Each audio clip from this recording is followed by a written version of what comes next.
Welcome in, college softball fans. We're back for another week of breaking down some teams here. We got Big 12 and Pac-12 this week. I'm joined by a fantastic panel again here. I've got Jake McKeever. Go Ducks, baby. Never. I can't even support that. Dan Faulkner. Go Baylor. Sydney Fields. Go Bruins.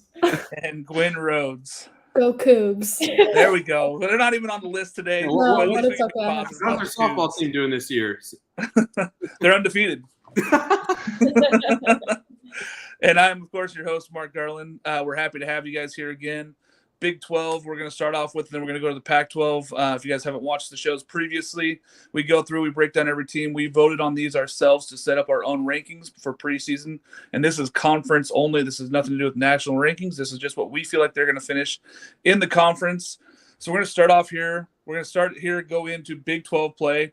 Number 7, we have Kansas. They are the lowest rated team in the Big 12. It's tough to look at this roster and believe that they're going to be very good this season. Gwen, give us some insight here on this Kansas squad. Yeah, like you said about Kansas, it's kind of hard to expect anything higher than 7. Their leading pitcher, Katie Brooks, has a 4.35 ERA last season, and you drastically need to cut that down and maybe get a staff going if you want to compete in the Big 12 at least. Yeah, it's going to be tough. They have to get pitching. I look at maybe Casey Hamilton, who was 8-21 last year as a starter. I don't know if she's going to be enough to help out on that pitching side, but they got to do something. They were 3-15 in conference. Dan, when we look at this team, how do they progress? Is there any way they get out of that 7 spot? Yeah, I mean, Jennifer McFallis has a lot to do to like really boost this team back up. They never have been a historically good team. Right, but they did have a few bright spots last year. Olivia Bruno, the best hitter, she's back for her sophomore season. She was second team All Big 12 and on the freshman team as well. And she has a chance to go to the first team this year and maybe give them the edge over some of the other teams near the bottom over Iowa State or Texas Tech. You have another good hitter in Lyric Moore. And the rest of them really need to step up their game. You do bring in a transfer from Mississippi State, Addison Purvis, who was a big-time pinch hitter for Mississippi State a year ago, and in fact, like really good eye at the plate. She had more walks than she did hits a year ago. I think she had like 25 walks, 22 hits in all her pinch hit appearances, and she was still hitting above 300. So mind you, really good eye at the plate. I compare to like Juan Soto. Whenever she like takes a pitch, like it's not a strike, and so you have to hope like graduate leadership from someone like that would help them out. But yeah, the pitching is just not good. Yeah, and like you mentioned, Bruno, she had 13 home runs, 44 RBIs last year. I expect similar numbers this year. Ashlyn Anderson, 11 home runs last year. They didn't have problems on the offense. They just could not stop teams from scoring. And I don't see that changing much this year. I don't see anything coming in and making that a big difference. So let's look at our number 6 team, Texas Tech.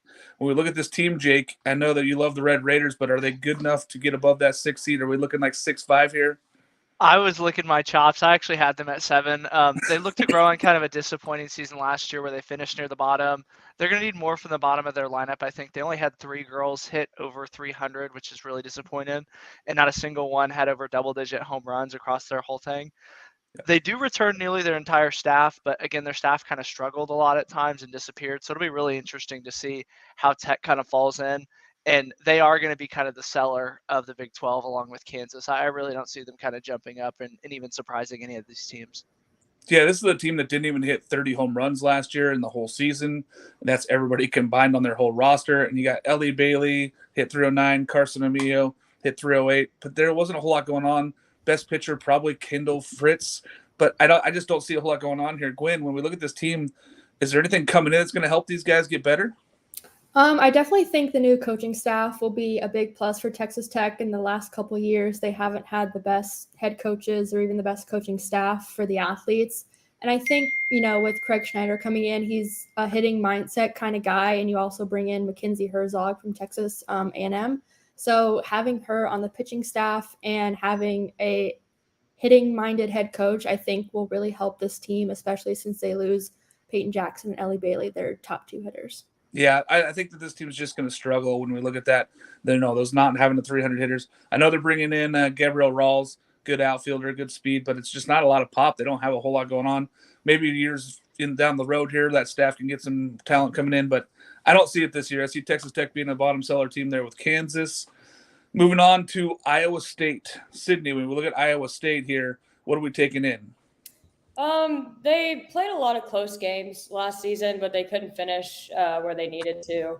This season, they start conference play with Oklahoma, which is obviously going to be a big dog.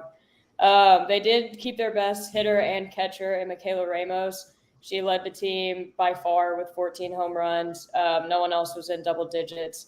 They also brought back their run leader and leadoff in Carly Spellhog, and she's a threat on the bases. She's got speed there. She went 43 for 44 on stolen bases last season. And then they also keep their hit leader and first baseman, Angelina Allen. So they're keeping a lot of people that will be key for them if they want to do well this year. They got some good pitchers returning. Ellie Spellhog, Carly's sister. She pitched most out of the 3 pitchers last season and went 11 and 18. But they need to step up their pitching to do well. They have pretty decent hitters, but they just overall got to step up there. Yeah, I looked at this team and I looked at Ellie Spellhog and I said she has to be elite for this team to be successful. Yeah. They have enough on the hitting side to compete in the Big 12. Pitching-wise, she's going to have to step up and be really good. I do like Michaela Ramos coming back. That gives them a person behind the dish and a good leadership position, sets them up for success. But, Jake, when you look at this team, where else are they getting anything from? Are they getting any other pitchers coming in? Anything coming to help these guys? I was going to say the name that really struck out to me was Carly Charles. I think she's going to have to take a big step up for this Iowa State Cyclone team to succeed. But, I mean, I love catchers who rake. It seems like they're very rare in today's game, even across baseball and softball. And it's even more rare to have the best hitter be a catcher. So I really love Michaela Ramos in the spot. And I think she's going to have to dictate a lot of this team's success. And I think there's a big drop-off between 6 and 7 and 4 and 5. I think they're a lot closer to Baylor than they are to Texas Tech. Don't be surprised if the Iowa State team's kind of upsetting. I would say everybody outside of, the big 3 of Oklahoma State, and Texas, this is going to kind of be where they fall in. Yeah, I think that their ceiling here is probably 3-4 at best, but I don't think they're the 6 and 7 team. I don't think that they drop down this year. I think that they stay in that hunt there in the 3-4-5 range. Speaking of another team we got here at number 4, Dan, I know you're very excited about this one. Number 4, Baylor. Well, Jay, you mentioned Iowa State has a chance to make a few upsets. I don't think they upset Baylor. Baylor is a wagon this year. Big team coming in, right? And Glenn Moore, he's got this team going really well. And I think maybe not this year, but next year, I think they're going to make it to Oklahoma City. They're going to make a super regional this year. They're going to compete for a spot in the World Series. They're still young and they have a lot of room to grow. And, you have a lot of your talent coming back from a year ago. Emily Hott on the infield, Sydney Calazos over at third base. But I think the 2 biggest things, you get 2 transfers from Arizona and LSU. Amber Tovin, a shortstop from Arizona, and Presley Pylan from LSU. I think they're going to make up the middle infield. And Tovin is a really talented player. She just didn't have a starting spot at Arizona. They're really loaded this year as well. And, you go take a look at the pitching for Baylor. Leah Binford was on fire at the end of the season. She pitched every single game in the National Softball Invitational.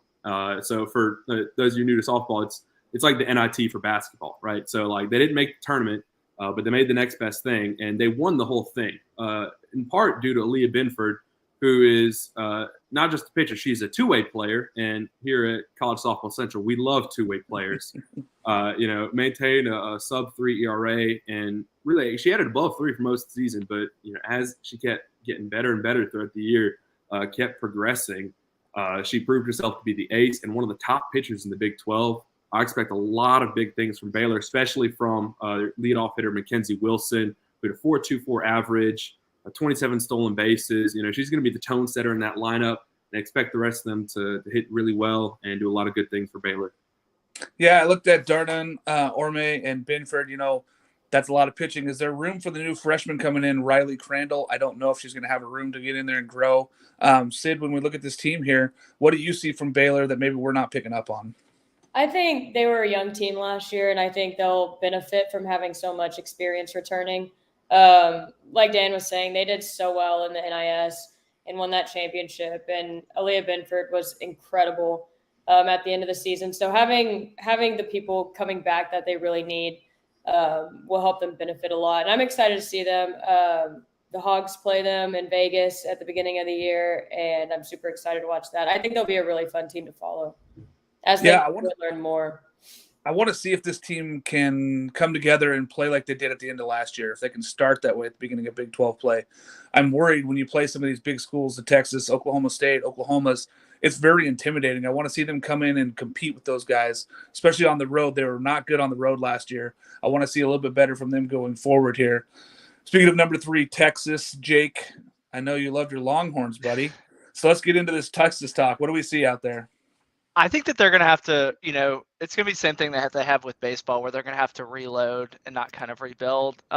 Yes, they lost Janie Jefferson and Lauren Burke, who's kind of the rock of their team, but Mia Scott's back, Bella Dayton's back, Estella Check's back. She's going to be the ace. Remember, this is a team that beat Oklahoma, which was a rare feat last year, and I think they're going to be competing for a Big 12 championship. Texas is just so deep with their recruiting. They always seem to reload. Pretty field, pretty uniforms. Everything's right in Austin right now, it seems like, for UT softball. The Diamond Sports are cracking down there, and I don't really love this Texas team. I think they lost a lot of talent. They lost a lot of leadership. When we look at this team, can they compete for a Big 12 title this year?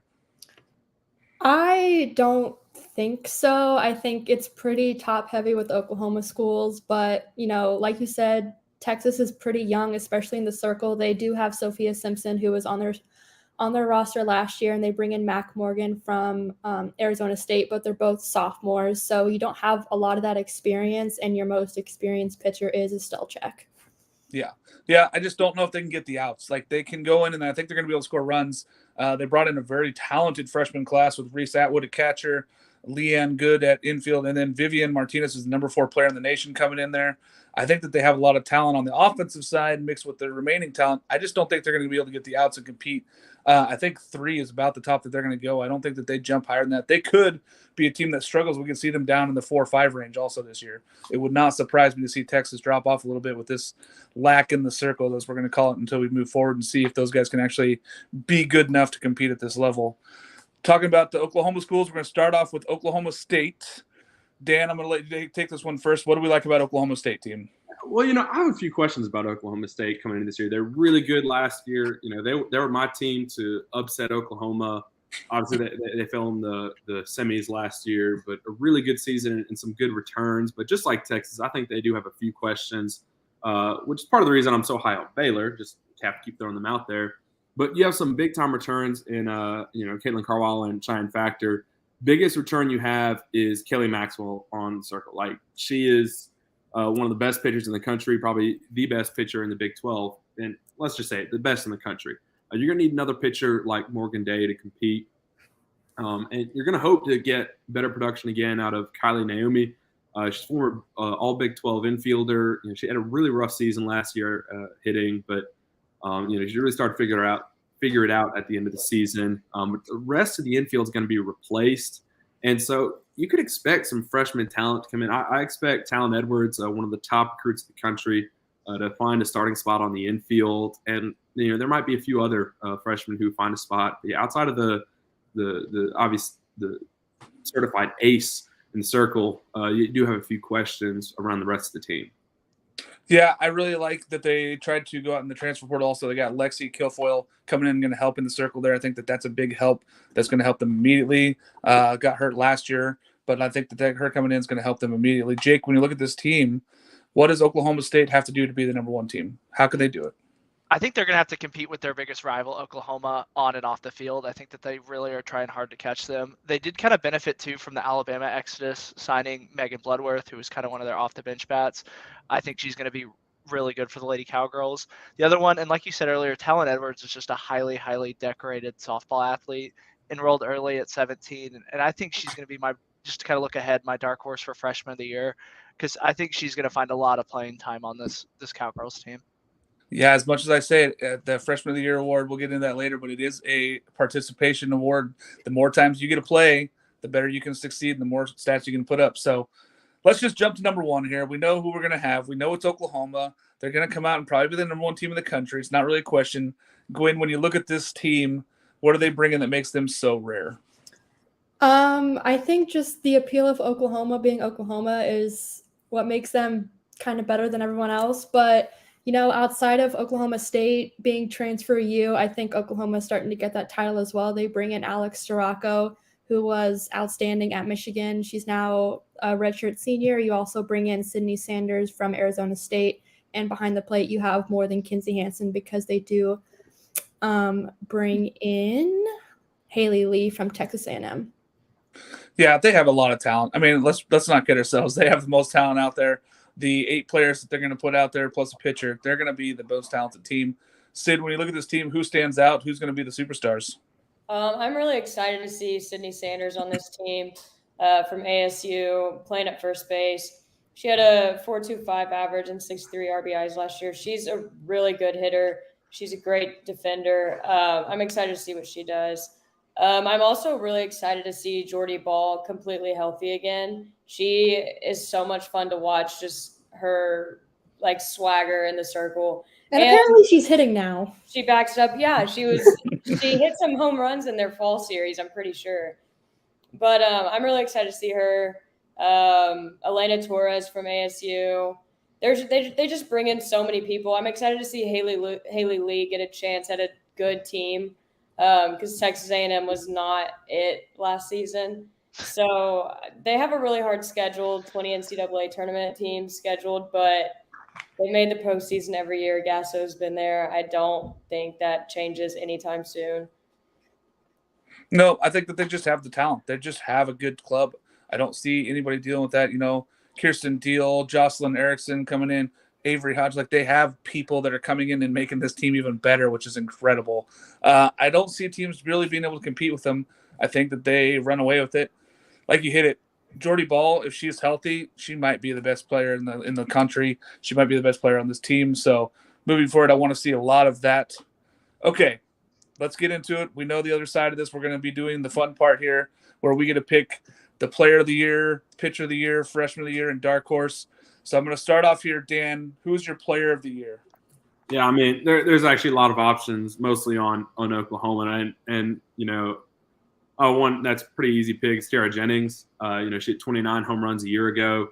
Absolute just baller at the plate, right? And easy for her to hit 30 home runs this year. I wouldn't be surprised if she does. Now that she's I want to say like the star player of the team now, right? The star home run hitter after Jocelyn Allo is graduated and now in pro softball. But I'm going to go with Jennings on this one. Okay, I like it. That's a good pick. Pretty solid numbers last year. Looking at that moving forward kind of helps you start off at the top of that list. Gwen, where are we sitting here for the player of the year?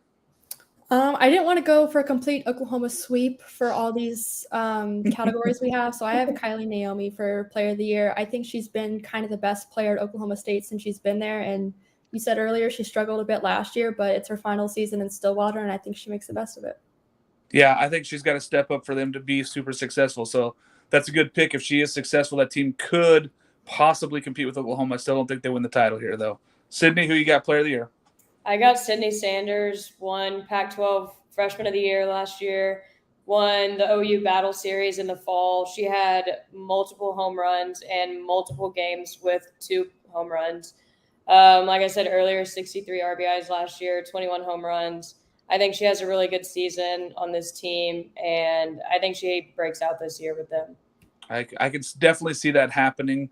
There's just so much talent there, so everybody's going to get pitched to. There's no walking people to get to the next person. Jake, who are we going for player of the year? Sydney kind of stole my thunder there. I really wanted to go, and it's going to turn into an Oklahoma MVP award, I think, more than the Big 12 player of the year. And I think Sydney Saunders is just set to break out. There's no getting around this lineup. She's going to get good pitches to hit. And I'm really excited to see because the sky's the limit. I mean, we're going to talk about a generational type Oklahoma team, I think, with the talent that they have on this. Yeah, I agree. I'm actually going to go Grace Lyons. I think that she has the talent there to be good enough. I think that she's going to get more pitching than she got last year even.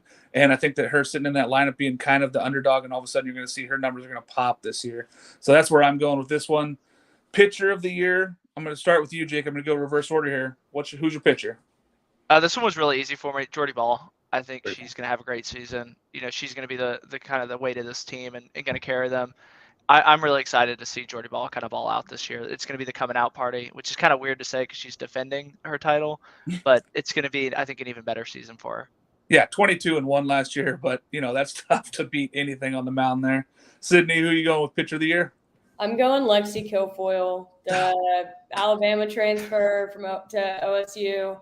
I really want her to do well there. She shut out a lot of people in the fall. She has a career 2.06 ERA. She also had a home run and a .308 batting average last season. So I think she does really well with Kelly Maxwell there at OSU. I literally had that as my pick there. I was like, okay, I'm going to go off the board here. Sid, so well. You got it dialed in. Gwen, who we going with here for pitcher of the year? I have Alex Storako. Of course, they're going to talk about Jordy Ball all day long, but I think Alex Storako provides that experience in the circle, especially coming from a great program like Michigan. And she's, of course, only going to get better at Oklahoma. Yeah, you're talking about a team that added an ace to an ace program already. And that's Nicole May's going to be sitting third, being like, when do I get a pitch? When do I get a chance here? There's a lot of talent in that circle there. So I like that one too there. Dan, who we going with? I want to go really bold and pick Aaliyah Benford from Baylor for this one, just to go with the picks of the wagon. And I do think she's going to post a sub-2 ERA. But, in this conference, that's not enough to win that award. You got to go sub-1 at this point. Now I'm going to go with Kelly Maxwell at that point. What she ended last year with a 1.15 is going to be even better this year. So, I mean, all of us are picking either Oklahoma or Oklahoma State. There's a reason for it. I mean, their pitching staffs are absolutely filthy. And I expect Maxwell to pick up right back up where she left off. There's absolutely no declining that. Those are the best staffs here. I'm sticking with my Lexi Kilfoyle. I think that she just comes in ready to go. She played a tough SEC ball. She's not going to be surprised by this Big 12 ball. I think she steps in and becomes a everyday starter there. They're going to split time because that's what they do now. There's no one starter that pitches every single weekend, so everybody's going to get opportunities here. It's great to see the conference loading up with pitchers.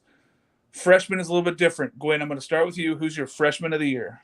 My freshman of the year is Kirsten Deal from Oklahoma. She was the Gatorade Player of the Year in North Carolina, and she was one of the top pitchers coming out of high school last season.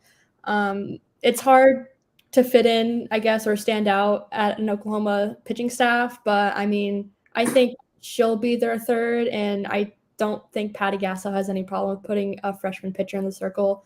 Just see last season with Jordy Ball, especially if they're dominant. Yeah, I think that she's got tremendous talent. Again, though, what I say about this award is that you got to get the innings. Mm-hmm. I don't think that she's going to get over 70 innings this year, and that's really the cutoff for me to make you a player of the year as far as a pitcher or a freshman. Sydney, where are we going freshman? I'm going Jocelyn Erickson at OU. She did really well in the fall. She was Arizona's Gatorade and Max Preps Player of the Year. She can catch. She plays first base. She has a bat that can keep her in the lineup. And she's only getting stronger. She's only hitting better being at Oklahoma. So if she gets the playing time, I think she'll really make some noise in the lineup. I agree. I think that she has tremendous talent. Again, they're bringing in so much talent there, but got to get the playing time to win this award. Jake, where are you at? See, I kind of struggle with the playing time thing as well. I really wanted to go Avery Hodge. She's going to be the OU's biggest recruit coming in, but I think she's just going to kind of get buried on the bench. So I'm going to go with Talon Edwards. Doing the football thing, arriving on campus early. I think I was reading an article that said her last class ended like at the end of July and she was on campus August 1st. So really quick turnaround there for her. And I'm really excited. Usually when people reclassify, like I said, that's a football thing. And that's a really big deal. And it seems like she's going to play right away if they're bringing her on campus early. Yeah, I think so too. I think that was kind of the step that if you show up August 1st, there's an expectation to play. So Dan, where are we at here with this freshman of the year? I'm in the same boat as Jake, Talon Edwards. I mean, just the opportunities of spots being open for Oklahoma State and being a top 5 recruit in the country and coming in early, ready to play. She's got what it takes to compete for this team for a starting spot and be an all-time player in really the school's history, right? And she'll start as a freshman. And even if there weren't as many open spots, she could still compete for a starting job. Just she's that talented. And so I'm going to ride with Edwards as well. Oklahoma State, they're looking good. Yeah, there's a lot of talent at the top 2. I'm going to go a little different. I'm going to go with Viviana Martinez from Texas. She was a highly recruited player. I think she might step in right now and play second base with Janae Jefferson gone. It's a big hole to fill. I think she's going to get all the opportunities. I think she's going to play 50-plus games. It's a lot of time, a lot of talent out there, but I think that she's going to have the opportunity here to win this one. So, all right. We're going with the dark horse. This is a team that we don't think is going to win the title, but we want them to win the title. This is a team that is probably not picked by many other people to win a title. Sid, I'm going to start with you first. Who's your dark horse and why? I'm going with Iowa State because I knew that Dan was going to take Baylor all the way. So, yeah, Dan, you don't even have to. But I think they'll have people step up at the plate. They have a lot of people returning, and they have a good chance to have a better season. And Coach Pinkerton, he does know how to win. He's led Arkansas, Montana, and Ohio State to regionals and super regionals. So I think he knows how to do it. He's just got to get the pieces right. And I think they'll have a better year. Okay, I like that. Jake, where are we at here with your dark horse? So I think outside of Oklahoma, every team is a dark horse just because they're so far and away. So don't give me crap for this one, but I'm going to go Oklahoma State. I think that they really are kind of trying to catch up to their rival. And I know that they're number 2. That really isn't in the spirit of a dark horse, but the gap between OU and the field has just been so long or so big for so long. I think Oklahoma State counts as a dark horse. I do believe that right now they are negative. Oklahoma is going to be negative money at the start of the season for winning the title, which is insane to even think of. So I'll go with it. I understand where you're at there. I'll accept that as being a dark horse because anybody that's not named Oklahoma is a dark horse. Dan, I'm going to make you go last. So I'm going to go Gwyn here. Where are you going here for your dark horse? Okay, I feel like this is a true dark horse because we had them next to last, but I'm going to go Texas Tech. I just really love Texas Tech, just solely based on their new coaching staff. Of course, that I may just like eat my words because, new coaching staff does mean new problems and like turnover and everything like that. But I just think, Craig Schneider knew how to win at Florida State. He's finally in charge of his own program. And I think he builds the culture that works. We saw it at Florida State, and I think he's going to bring that to Texas Tech, and the players are really going to thrive on the field because of it. Yeah, I think that they are definitely a dark horse team. I think next year I would like to see where they're going more than this year. I'm with you. I think that they're going to build that team up, and it's going to be very good. Dan, where are you at here? Jake, you took the words out of my mouth there that, like, any team that isn't Oklahoma is a dark horse. I mean, like, because Oklahoma is going to win the Big 12. Now, to nobody's surprise whatsoever, we are – as for me and my house, we will cheer for the Baylor Bears, and I'm riding them all the way. And, I was super bold. I even said they were going to finish second in the Big 12. Why? Because I love creating chaos. I love bold picks, and I think they're going to do fantastic things. And you ride an ace like Aaliyah Benford, and you hope that your transfers like Pylon and Tovin are going to produce, which I think they will. And Mackenzie Wilson is just always going to be on base, right? Isn't that the Moneyball saying? Why do we want him? Because he gets on base. Same thing for Mackenzie Wilson. I looked long and hard at every one of these teams, and I kept coming back to Baylor. So I'm going to go with you, Dan. I'm going to go Baylor. I think that it is Aaliyah Benford. She's the person that can change a whole team. If she's good enough, she can win a conference by herself. She's that kind of player, and she showed it. And she hits 316, 5 home runs last year. Pitchers that rake, we love them. That's it. All right. Big 12's done for now. We're going to put that in the back burner for a little bit later. Let's jump into some Pac-12 softball. This is, the motherland of softball for so many years. Been so many titles won out west here. We're going to get started here with our number 9 team, Cal. When we look at this Cal team, Dan, what are we expecting from the Cal Bears? Yeah, I mean, you only got 9 teams here in the Pac-12, and you do have a lot of really, really good teams. Cal, I'm just not too sure, right? They're not fantastic. Now, this is a Cal team that had a series win against Washington and Arizona a year ago. So they're not just some like pushover like South Carolina in the SEC. Like they're actually like they have talent, and most of their starters on offense are returning. I think 7 of their starters are coming back. And, you look at it, is that a good thing or a bad thing if your starters are coming back? And I think it's actually going to be a good thing. You do have some concern with pitching. They're really young a year ago, but you're going to rely on, I think, sophomore Annabelle Tepperson, right? She's got to have a sub-3 ERA. Whether she's coming out of the bullpen or she's starting the game on the circle, like she's got to have that sub-3 ERA. You do have a great hitter, McKenna Smith, coming back for a senior season. She had above 413 home runs. We got a pitcher who rakes, Sona Holly John has come back for junior year. She had 13 home runs, a 3.87 ERA. She had the most starts on the team with 26. I mean, I think you might see some freshman talent though. Ashanti McDade she was a top 100 recruit. I think she's going to get to pitch some this year. She has some promise, and if some of the returning starters or some of the returning pitchers don't work out, I think we'll see her come in some, just because you need something for that pitching, because they're not. There's a reason they were picked, last year. They don't have entirely what it takes. Yeah, and we do love pitchers who rake. Sona is a great hitter as well. I think she's going to lean more on the hitting side. They're going to have to find some pitching this year. I really like that they're bringing in freshmen Duana Johnson and Tiana Bell.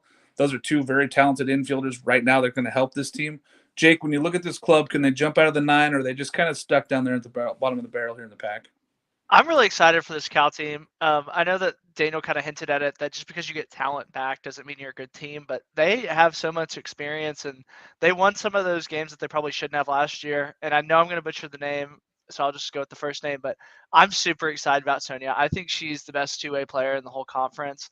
Tatum Izaldo's back too. I think Cal's going to take that next step in this conference. And just to kind of preview a little bit, I'm going to get back to Oklahoma State dark horse pick with Cal down the road. All right, we love dark horses here, and I think that this Cal team can compete to maybe get up into the 5, 6, 7s, but I don't see them jumping any higher than that. Their floor, of course, is 9th, where we've got them here. Looking at their number 8 team, we've got Utah. When we look at this team, Sid, tell me more about this Utah team. Actually, Patty Gasso's son, DJ, just got promoted to their associate head coach. So they have some winning blood there in him. They're returning their ace, Sydney Sandez, who actually just threw a shutout in a perfect game for Team Mexico in the Pan Am Championships. She had a 2.83 ERA last season, had 4 shutouts, combining for 3.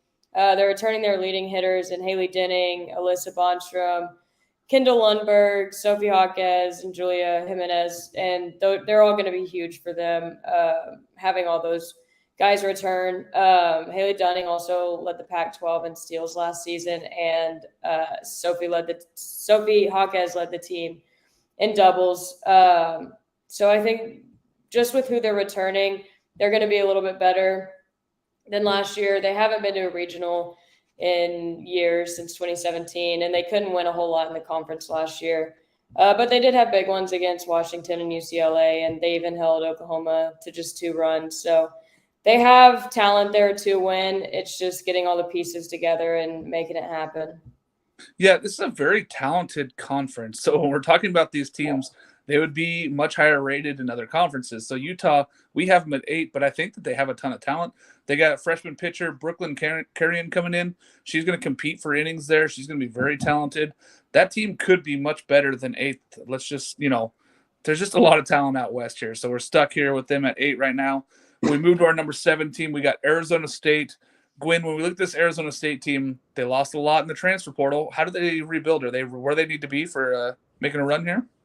I don't think they're going to be as good as they were last year, especially, Trisha Ford leaves and a lot leaves behind her to different destinations, of course. But I think what really saved them is McKenna Harper stayed, as well as Marissa Schultz stayed for in the circle. And I think they're going to have to really rely on, especially Marissa in the circle, and maybe even McKenna on the offense, just because, and Yanni Acuna, of course, but I don't think they have nearly as much power as they did last year.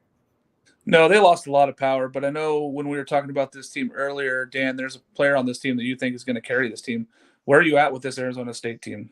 Oh yeah, well, Gwen just mentioned, Acuna, she is phenomenal. Hit 430 a year ago, 14 home runs, going for a 1420 OPS. You can't ask for more than that. And yes, you do lose Sydney Sanders and a lot of other really talented players, especially on the pitching side. And just like Gwen said, you're going to rely so much on Marissa Schultz. And Megan Bartlett's got probably the biggest task of any first-year head coach in all of college softball this year, right? Because you had a top 8 team a year ago, losing so much talent, but yet you have a lot. And the more I look at this team, the more I look at just how much they still have. You still bring back Jasmine Rollins, Savannah Price. And McKenna Harper too, just as Gwen said, the more I look at it, I think they might be better than 7th. I mean, it's still a loaded conference, but the more I look at it, the more I get excited, and I got to put them on wagon alert. Just because people aren't that high on them, I'm putting Arizona State on wagon alert. I like that. I think that there's just so many question marks that people have downgraded them, but these question marks could be positives. They could be a good team still. They still have a lot of talent coming in. They transferred in Mackenzie Osborne, a pitcher. They have a freshman Kylie McGee coming in. They have talent coming into this ball club, even though they lost a lot. The question marks could prove to be really good, and I think that their ceiling could be up in the threes. They could get as high as 3. I don't think that they get a chance to run it back at the title again this year, but I like to see where they're going here. A team that I don't like to see where they're going, but I'm going to support them. University of Oregon is number 6 here. Jake, I'll let you start since you got a quack jersey on there. What do you think about this Oregon team?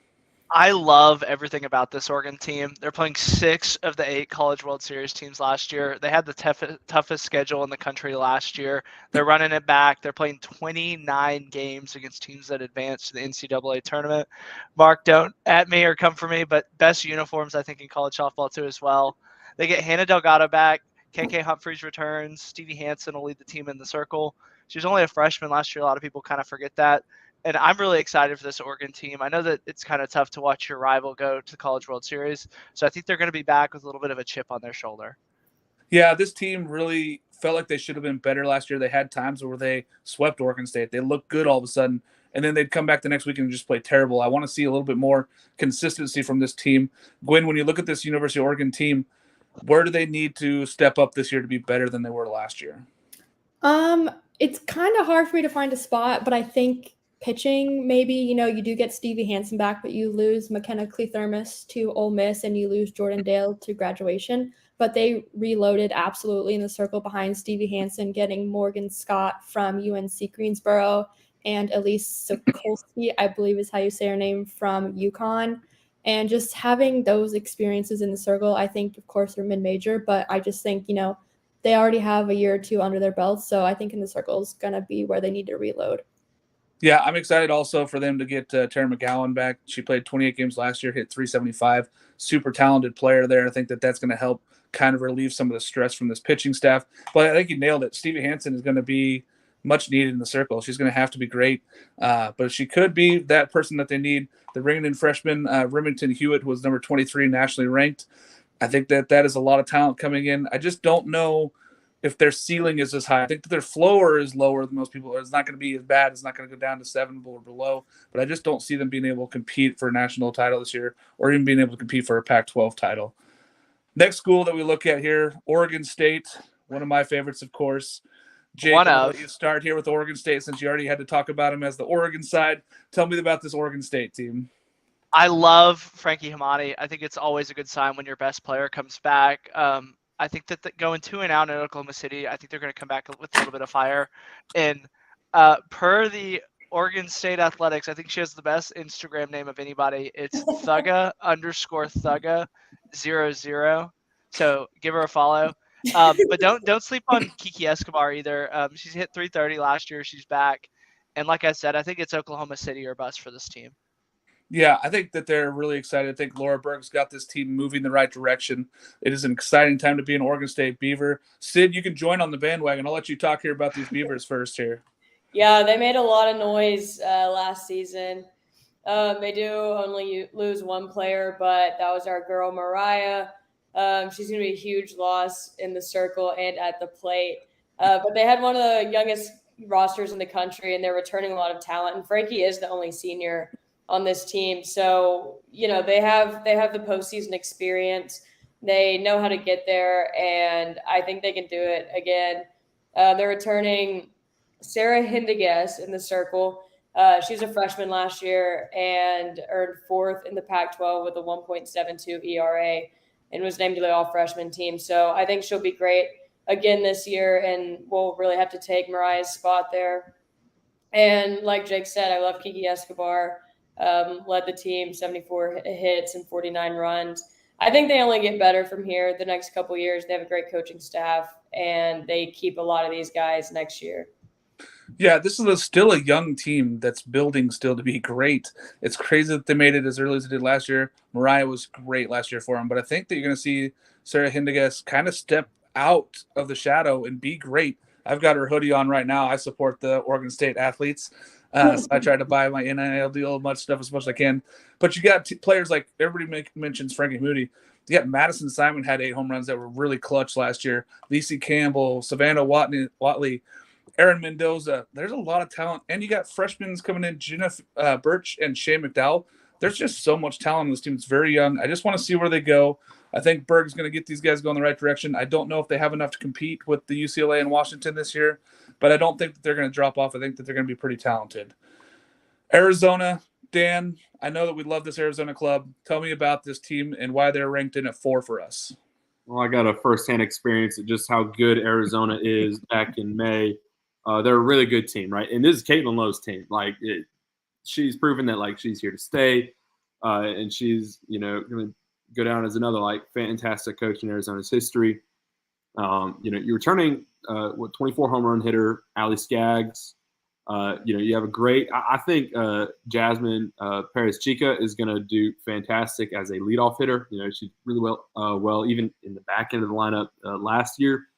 You got 2 outfielders returning, but expect a lot from freshman Dakota Kennedy, one of the top recruits in all the country, and I think she's going to get a starting spot this year. She could be an all-time player in school history, and that's saying a lot that Arizona's, if you look at all-time history, second or third in just most historic programs in softball history. And if you get them going with all their turning talent, and if Dakota's able to perform at the level she's expecting to, this is going to be a top 10 lineup in all of softball. The question is about pitching, right? And to make it to Oklahoma City, you have to be a complete team, right? You can have a good lineup, your pitching's going to let you down. You get good pitching, and your lineup's going to let you down. The pitching, you do bring in some extra talent, right? Devin Netz returns. She's probably going to be the ace. You get 2-time D2 Pitcher of the Year, Brianna Hardy from Phoenix College. You get Princeton's ace, Allie Blanchard, coming in for her final season. You're going to get some one-year production out of some transfers, and you're probably going to see freshman Sydney Summerdike, one of the top recruits in the country, get some production as well. You only got 4 pitchers on the roster, so if it doesn't work out with some of these transfers, and if Summerdike has some of those freshman struggles, then Arizona's gonna have a few problems this year. But if they're able to click, expect them to be at the top of the conference. Yeah, I mean, you nailed it. Alice Skaggs, Carly Scoopin, that's a lot of talent there. Izzy Pacho, Jasmine Perez-Chica, that's so much talent. They got freshman Olivia DiNardo coming in at catcher also.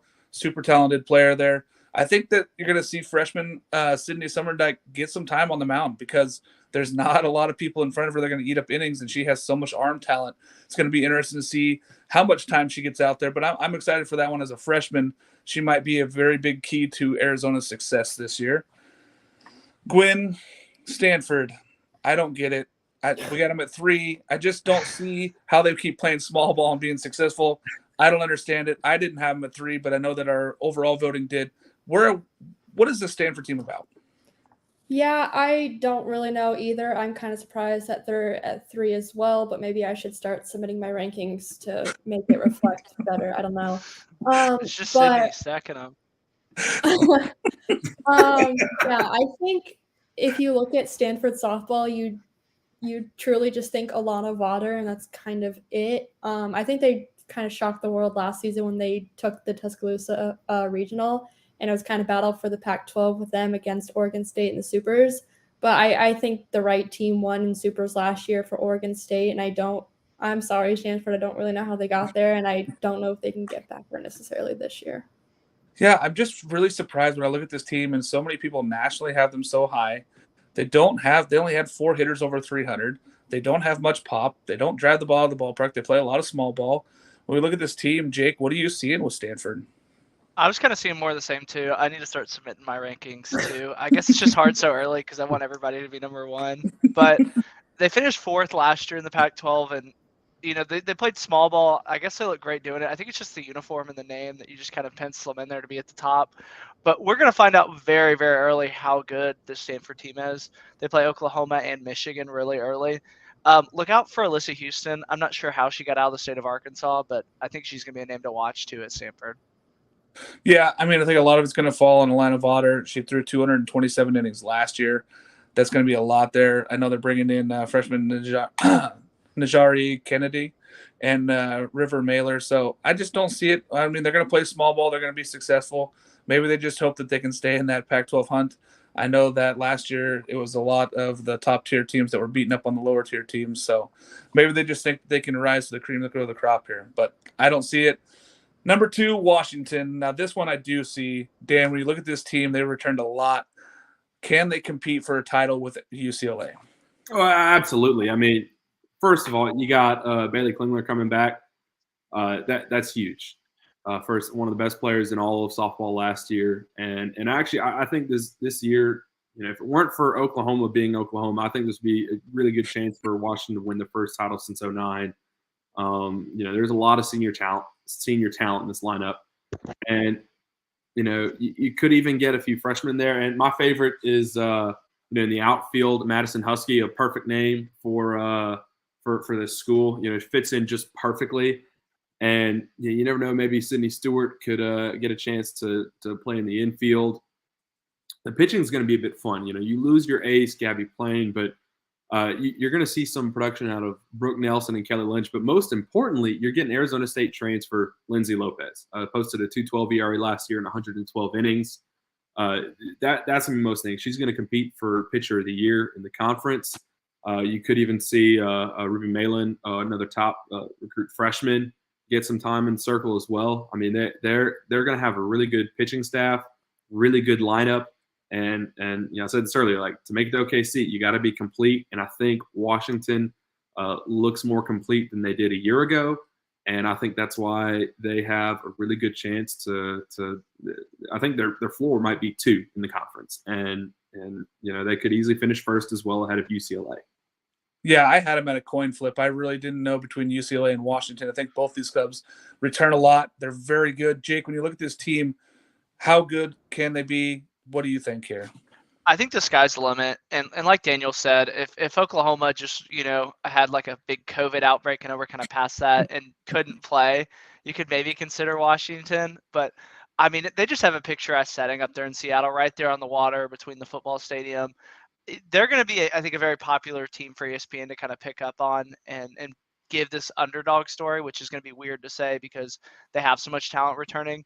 But I'm really excited to watch this Washington team. I'm circling them on the schedule every time I can on ESPN. I'm really excited to see them.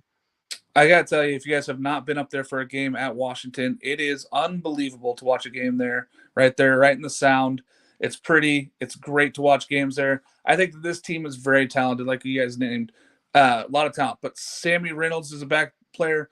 Olivia Johnson coming in, 11 home runs as a freshman last year. Kinsey Fielder, also 11 home runs as a freshman. They have enough pop to win this thing. Lindsay Lopez transferring in from Arizona State and Ruby Malin, they have enough to be good enough to win there. I think that they are looking at, I think it's OKC or bust for this team right now. Looking at the number 1 team, though, we got UCLA. I'm going to start with Sid. Sid, what do you think of this UCLA team? Well, I think that their ace, Megan Faramo, coming back is going to be huge for them. She was their Pac-12 Pitcher of the Year, and they're also returning Lauren Shaw, who was also really good last year. So now they have 2 All-American pitchers, bringing in Brooke Yanez out of the portal from Oregon. She missed last season with an injury, but she had a fantastic 2021 season. And I think UCLA has a really good pitching staff coming in here. They are also bringing in a good freshman in Taylor Tinsley. She could also end up being a candidate for Freshman of the Year in the conference. She was number 2 player in their class, number 1 pitcher. Obviously, they have Maya Brady, who's back, and she's fun to watch last year. She had 2 huge home runs against UCLA's win over Oklahoma and OKC. 15 home runs last year. She's got 36 overall in her career, and she'll really play a big leadership role for them. They reloaded in the portal picking up catcher Charlize Palacios from Arizona. Palacios. Yep. Arizona. She's a 2-time Pac-12 first-teamer and all-defensive team. She had 20 home runs last year, and her and Faremo actually played for Team USA this summer together, so they already have that experience going on. And I think she'll take over Delaney Wise's role behind the plate. So they have a lot of people coming in. They are returning some good people. I think people will step up in leadership roles, and I think they'll, be the powerhouse that they always are. Yeah, I think this is a very good UCLA team. They're also bringing in fielder freshman Jordan Woolery, who was number one in a lot of people's ratings as the number one player. Like you said, Taylor Timsey, the number one pitcher in the country, and infielder Megan Grant. That's a lot of freshmen coming in. Gwen, when we look at this team, is it another time where we're looking at they need to win the conference or finish first or second and go to Oklahoma City to be a successful season? I just think UCLA will run away with the Pac. The transfer portal treated them very well. Like we said, they brought in 2 players from Arizona, and Charlize Palacios and Janelle Mionio, as well as Rachel Sid and Brooke Yanez from Oregon. I think Rachel Sid takes third base. I think Charlize Palacios gets the time behind the dish, and they have an outstanding outfield like they've always had. They have Maya Brady, Kelly Gooden, and you get Aaliyah Jordan back for her 7th year of college softball. So I think, I just don't think UCLA has a soft spot at all, and I think they're just going to run away with the Pac. I agree. I think it's a very solid team top to bottom. When you look at that pitching staff now, it's really good. Dan, how do they blow this? How do they get rid of this lead? Can they stay? Are they just going to stay the best team in the Pac? Probably. I say probably. Absolutely. I mean, I think you look at the pitching staff, it's just – I'm going to be bold. I think they're better than Oklahoma and Oklahoma State. I mean, obviously having Shaw and Faremo, and then, Brooke Yanez is a huge transfer, right? And I know, Mark, you couldn't be happier to have her away from Oregon and, an All-American in 2021, right? And she's got something to prove this year, right? And, I mean, is Taylor Tinsley even going to get time to pitch? Like, who knows? Because it's just they're so loaded for their pitching staff. It's so good. Like, UCLA is not a wagon. They are an Airbus A380. Like, they're just like that good. So, yeah, they're just going to run away with this conference. And I think if there's any team that is going to beat Oklahoma this year, it is UCLA. Yeah, you look at this team and you go, okay, they got great starters. Then you look at their backups. Their backups could be all conference players as well. So even if something were to happen to some of these starters, they're still so talented. They're just going to plug and play. I don't see a lot of teams competing with them at this. I think that those lower tier Pac-12 teams are just going to get crushed by the demanding of that pitching staff is so good. Like you said, Dan, I believe that this pitching staff is right there equal to Oklahoma and above Oklahoma State. So it's a very good pitching staff in the nation here. Moving forward now, we're going to do the fun part of the Pac-12 where we get to pick the player of the year, pitcher of the year, freshman of the year, and dark horse. Dan, I'm going to start with you since we're already talking about this. Name your player of the year. Mark, we were talking about it earlier. It's hard to pick against Yanni Cunha. I mean, just such a stellar player. And she stayed at Arizona State. When everyone was leaving, there's a lot of chaos and losing Trisha Ford and just like the team felt like it was ripping apart. Acuna stayed. Right. And she's a big part of the reason they were a top 8 seed a year ago, and expect her to hit nearly 20 home runs this year, having that well above 400 average. I mean, just always getting on base, always hitting bombs, always driving people in. A situational hitter. That's what she's going to do, and going to help Arizona State achieve wagon status. Yeah, I think that she is a great player. She's a great pick there. Gwen, where are we going here for your player of the year for the Pac-12? I have Charlize Palacios. I loved her at Arizona, and I will love her even more at UCLA. She had, like Sydney mentioned earlier, just outstanding accolades at Arizona. And being on a UCLA staff, the Bruin bubble and the Conference of Champions will obviously treat Charlize very well. There's just so much talent in this conference. I don't think anybody's going to go wrong with picking a player of the year. Sid, I'm going to let you go next here. Who is your player of the year in the Pac? I picked Allie Skaggs at Arizona. She had 24 home runs last year, which tied for the most in the conference and 5th in the country. She had 58 RBIs. .797 slugging percentage. She's a fantastic hitter, and I think she has a really good year this year. Outside of hitting, she's a really good utility player. She can literally play anywhere you put her, and she's confident in that. She takes pride in that. So I think she'll just have a really great year with Arizona. Yeah, there's lots of talent there. I mean, there's just some players out there. We haven't even mentioned Bailey Klinger yet. Jake, who are you taking for Player of the Year? I'm going to go a little bit out of left field and go Kiki Escobar. I really like the way she plays the game. I know that one's going to get a lot of shrugs and everything, but she hit 330 last year. I think she builds on that even better, and I think Oregon State's going to surprise a lot of people, and with that, I think she kind of wins the Player of the Year. You know, Jake, I can't believe you went there. That was on my list as well. So I'm going to go another Oregon State player that I actually think is going to do better. I think Frankie Hamude, she's going to hit more than 20 home runs this year. And if this Oregon State team has a chance of competing with Washington and UCLA for a title, I think it's all on Frankie's shoulders to be that great. I think there's a lot of talent around her, but if she hits more than 20 home runs this year and can really step up her game, I think she has a chance of winning that title. All right, now we're going to look here at the pitcher of the year. Jake, I'm going to let you start here, go reverse order again. Who's your pitcher of the year for the Pac-12? I know I'm going to butcher the name, but Megan, is it Faramino at UCLA? Baremo. Sorry about that. But I think anytime you have, a record section on your bio, that's going to be a great sign that you're going to have a great year. She owns a ton of UCLA records, most perfect games in UCLA history. And I think it's going to be more of the same, where they're going to be a gauntlet that's just going to beat up on these lower teams, and she's going to dominate in those games. I like it. Yeah, she's super talented. Like we talked about, great pitching staff there. Sid, who are you going with here for the pitcher of the year in the Pac-12? I also went with Megan Faremo. She knows how to win. She knows how to win in the postseason. I think she gets the award back-to-back this year. 1.98 ERA, struck out 292 batters last year, and she's been playing all summer with Team USA. I think she only gets better and has an even better season than last year. Love it. Yeah, I mean, she's so good, so it's hard to vote against her. Gwen, are you going another direction here?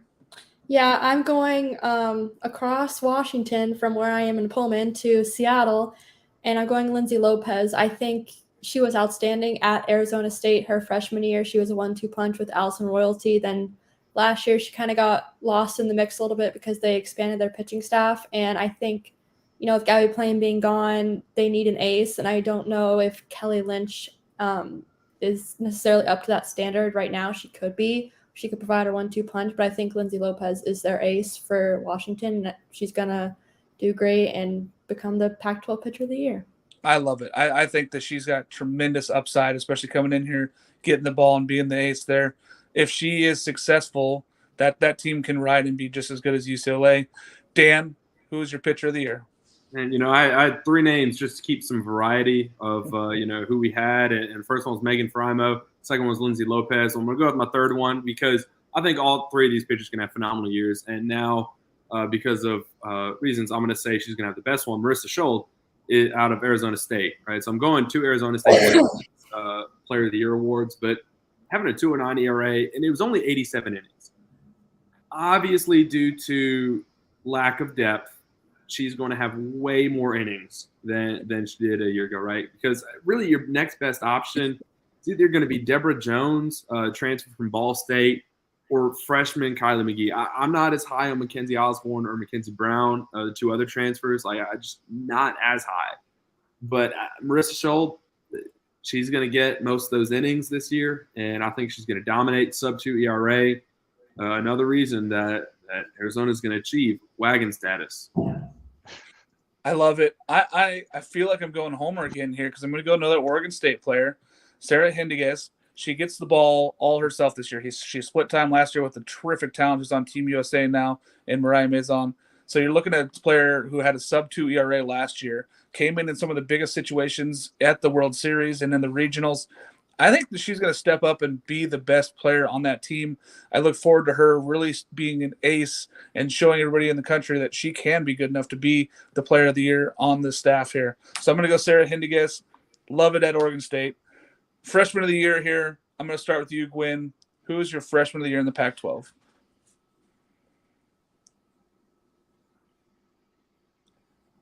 You're muted, Gwen.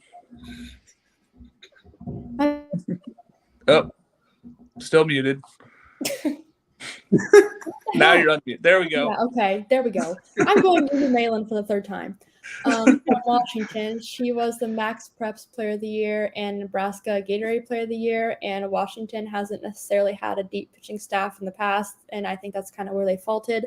Behind Lindsay Lopez and probably Kelly Lynch and her are going to be fighting. Ruby and Kelly are going to be fighting for the second place spot, but I definitely think she gets her innings enough to become the Pac-12 Freshman of the Year. Ruby Malin is my highlighted player as well. I have another one, so you didn't steal my thunder here. But I think that she's going to get the time at Washington. I think she has enough arm talent. Again, you said Gatorade Player of the Year, very good there. Sid, where are you going here with the Freshman of the Year? I'm going with Arizona's Olivia DiNardo. I think she steps in at catcher there because they lost Charlize. She was the number 2 catcher in their class, number 7 overall.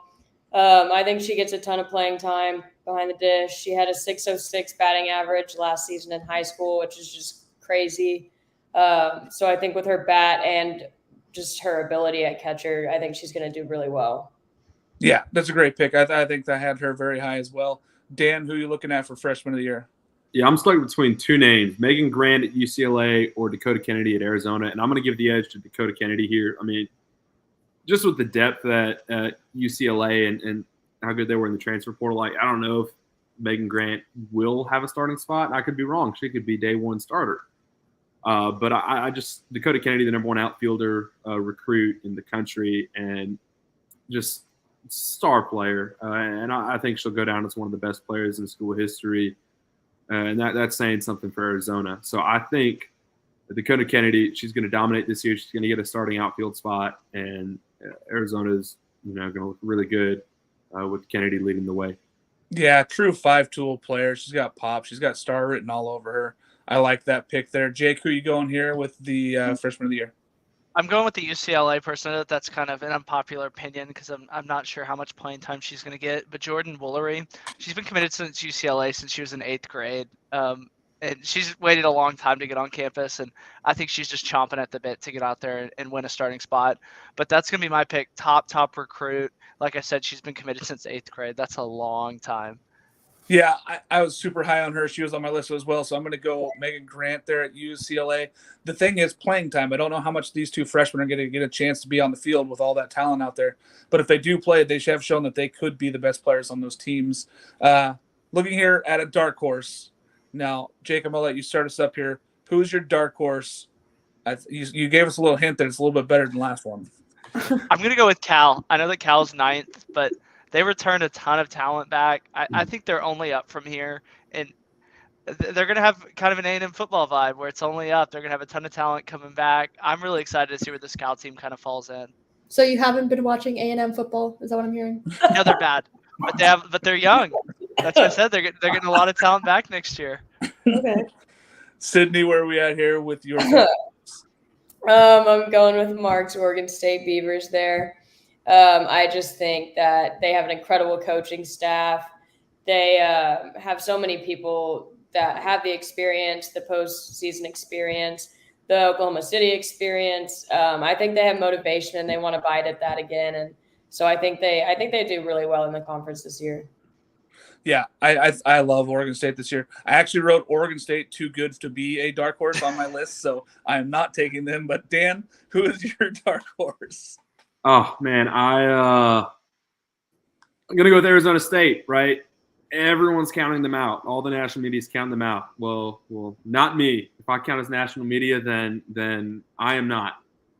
And I think Arizona State they have too much talent to not do good. Cunha coming back, and just I don't know. I keep saying it, like there's too much talent there, and new coach, new staff, new everything.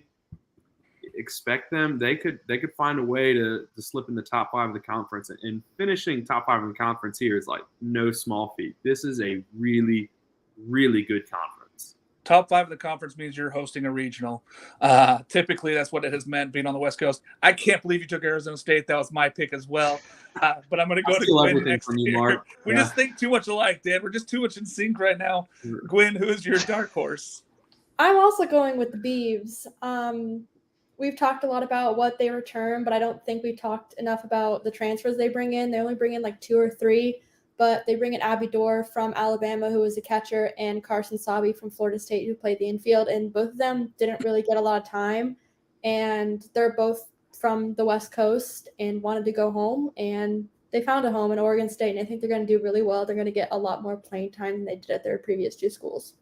Yeah, Coach Lowerberg has done a terrific job of keeping this Oregon State a family thing and really building it from the ground up. Again, they're a very young team. They have 1 senior on the roster. Again, they had 1 senior last year. They have 1 senior this year. So there's a lot of time to build this talent up.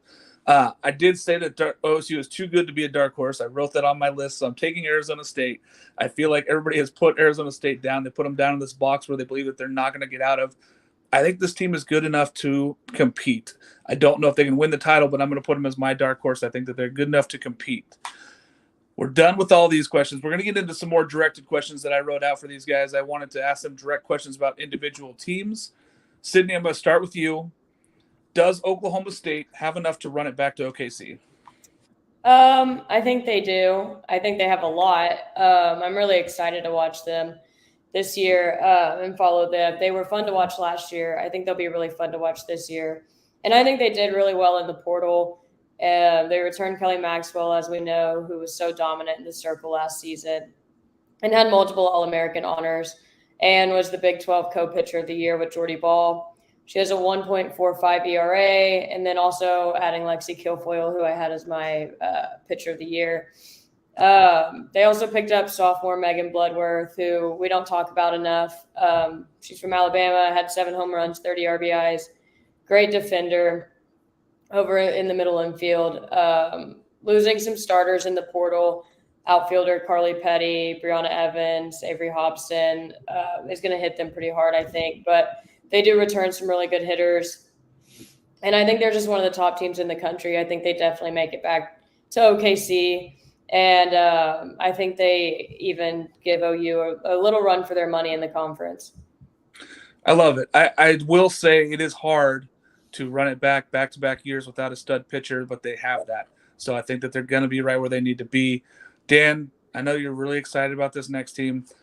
Baylor the Wagon, tell us some more about it. I know you love getting into this here. Excited is an understatement, Mark. Baylor the Wagon. I think it's in my Twitter bio now. Like everything, like I'm all on board. All on board. And when you think of success in 2023, you're going to think of the Baylor Bears, right? They are making it back to the tournament. They're winning their regional. I'm calling that now. Whether or not they host, they're going to win their regional. And just looking at it, you know, they didn't dominate the transfer portal like we're talking about, like these Oklahoma States, these UCLAs. But with the field of recruiting that you have, that's a lot harder to do. But you still, I think you made your middle infield there with Tovin and Pylon. And I said Tovin, you know, she celebrated her birthday in Starkville, Mississippi this year with an extra inning win over Mississippi State. You know, and it broke a lot of hearts out there, including mine. But you know, I'm all on board with her now. Now that she's at Baylor, and I can't keep stating enough that Aaliyah Benford. I mean, it is going to be fun to watch her pitch. It's going to be fun to watch her hit. And I think Riley Crandall out in New Mexico is going to just do fantastic in the circle this year as a freshman.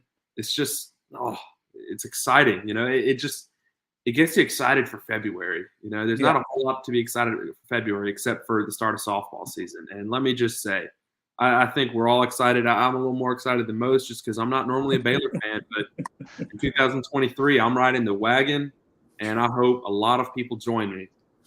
College Softball Central does love two-way players. We love our pitchers who rake. It's just a great thing to have, and they definitely have one. I'm excited for this Baylor Ball Club as well. Speaking of a team that did lose a lot and was deep in the tournament last year at Oklahoma City, Jake, tell us about this Texas club. Is this a rebuild or a reload? Well, like I said yesterday on the baseball show, and like I said earlier, they never rebuild. They just reload. My girlfriend texted me yesterday after the baseball show, and apparently I was talking too much crap about Texas, so I'm going to kind of tone it down a little bit for this one. But, you know, you look at this Texas team, and they're going to be compared to OU. That's just the story of it, just because of the Red River. And they're a step behind them. And I think that's going to be the tail of their season, is they're going to be chasing something that they have no business chasing. So it'll be really interesting to see how Texas fans kind of measure success, because they're probably not going to beat OU. They're not going to beat Oklahoma State. So that'll be the interesting part, to see how deep they can go in the tournament. But I mean, they're missing a lot from what they got after last year. Yeah, for me, when I look at this Texas club, I think a successful season is hosting a regional. Now, that's not normally a successful season for Texas, but they lost a lot of talent and a lot of leadership. So we'll just have to see where this Texas club is. We get to see them start in February. I want to see where they are when we get into April, those dog days of the season here. Quinn, I know that we're talking about a lot of changes, a lot of things have happened. Texas Tech's new coaching staff, are they able to compete now, or is this kind of something that they're looking for in the future? Can they make a tournament run? I don't think they can make a tournament run. I did have them as my dark horse, so I do think their floor isn't as low as we predicted them to be. I think they're more in a Baylor range, maybe. But yeah, I don't think they're going to make a tournament run necessarily by any means. Maybe pitching will carry them with Mackenzie Herzog. But I think, it takes time to recover from old coaches leaving and new coaches coming in. But with that said, I think they'll definitely compete in the next 2 or 3 years. Yeah, I think that we can all agree that this team makes it a little bit more exciting to have a new staff in there and really rebuild this. There's a lot of talent to be had in Texas. They can go out and go get players. They can rebuild this really quick in that conference.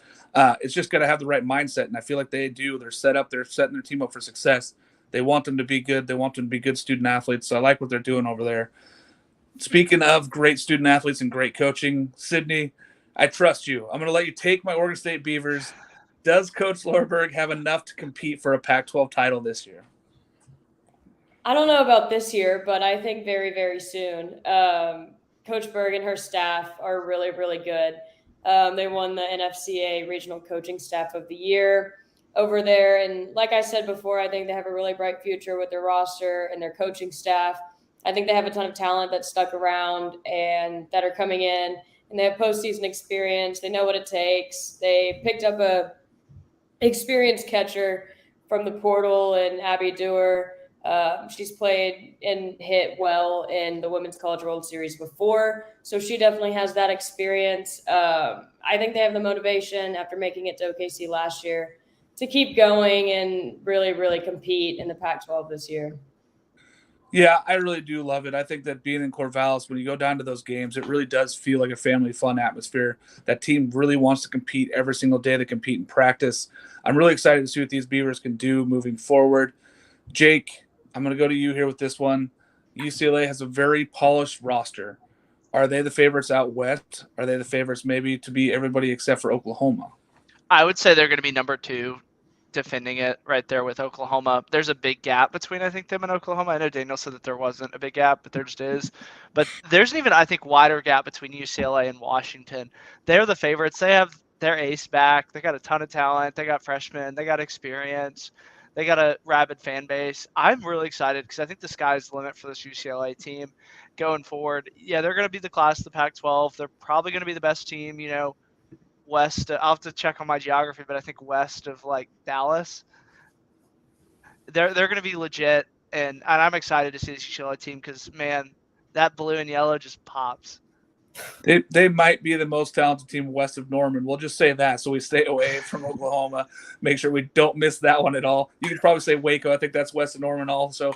But I'll let Dan stay over there. So I'll go to Waco for him, so it stays away from the Baylor faithful.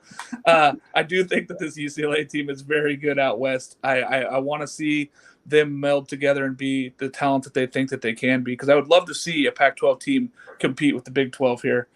Gwen, when we look at another Pac-12 team, I know that they're probably the closest team to you now that you're up there in Pullman.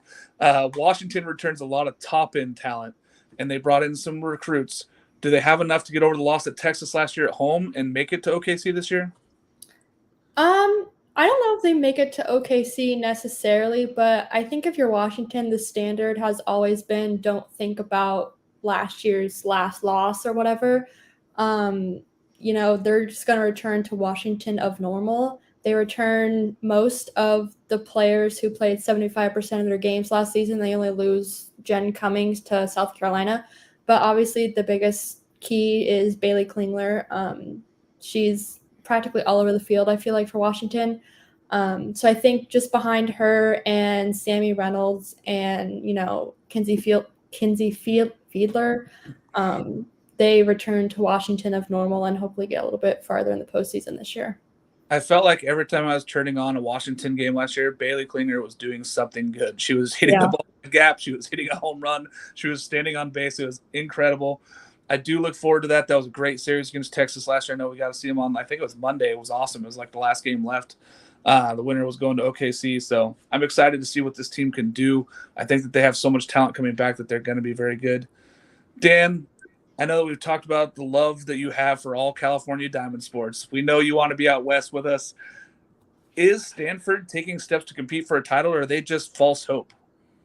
Yeah, I'm going to go with the false hope. How they got to number 3 in the rankings is surprising. I had them at number 7, and the reason Sydney probably had them at 1. That's why. Yeah, it's all Sydney's fault, I guess. But what led them to the Super Regional? It was their pitching. They shut out Alabama twice in the Tuscaloosa Regional. So and they return all of them, right? Lana Vaughter and Reagan Krause. Those are candidates for Pitcher of the Year. We didn't mention them as ours, and quite honestly, I thought about picking one of them to do it just because, they're really good in circle. The hitting is where it gets bad because, just about everyone in the starting lineup returns, and I mentioned this with Cal. I think here it is bad that everyone returns. It's not that good. No one who appeared in more than 30 games had an above 900 OPS. And in this conference, that is bad. That is a really bad sign, and you're going to need to get some help elsewhere. They didn't get a whole lot of help in the transfer portal. I would expect possibly Emily Jones, River Mahler, Kyra Chen to get starting spots as freshmen just because they're talented. It was a top 10 recruiting class. Yeah. But they're just, their lineup was just so bad last year, and they just had barely enough timely hitting to get to a super regional. But once you face a team that shut your bats down, it doesn't matter what you do in the circle. And that's why Oregon State beat them in the supers, because I've said this with multiple teams now. You have to be a complete team to make it OKC. You can make it to a super and be fine if you're top heavy on one side or the other. But you have to be a complete team to make it to OKC. And so Stanford, not high on them.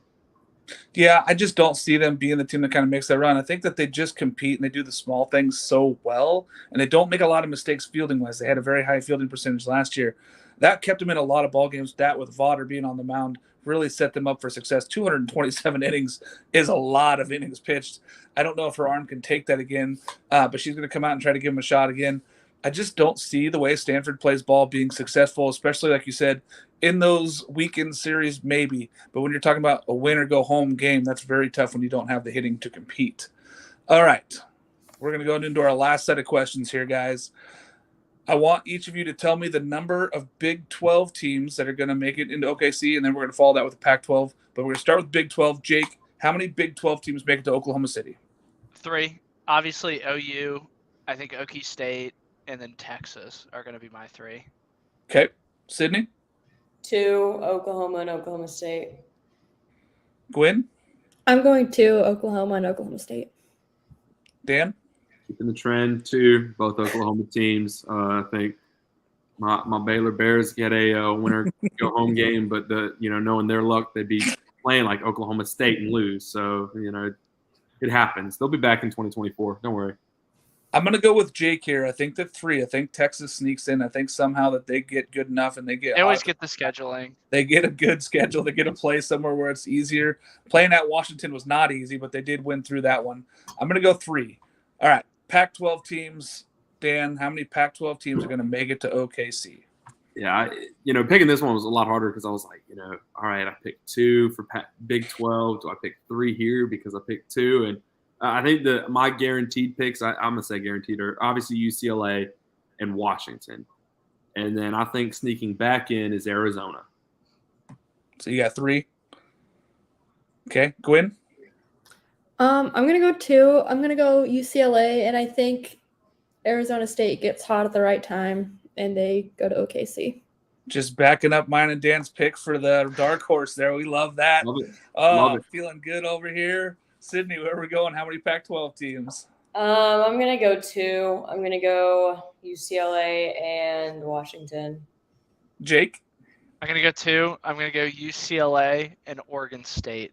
Ooh. I think they make it back. I Wanted really to like do them. it, but I don't know. I really want Oregon State to be there. I want them to host a regional. I think it'd be awesome at Kelly Field. That would be just so great if that happens. I'm actually going to go 2 as well. I have a feeling that it's going to be UCLA and Arizona. I think Arizona returns enough hitting in that offense. I think that they're going to compete and try to get back there. I don't know if either one of those teams can compete while they're there, but I believe it's going to be 2 again. All right. Any last thoughts here? Jake, I'll start with you. I think the Pac-12 is kind of slowly starting to catch the SEC in terms of just talent from top to bottom. I'm really excited to see how the Pac-12 kind of shapes out this year. Love it. Love it. Sydney? Yeah, I think the Pac-12 is going to end up being the best conference in college softball this year.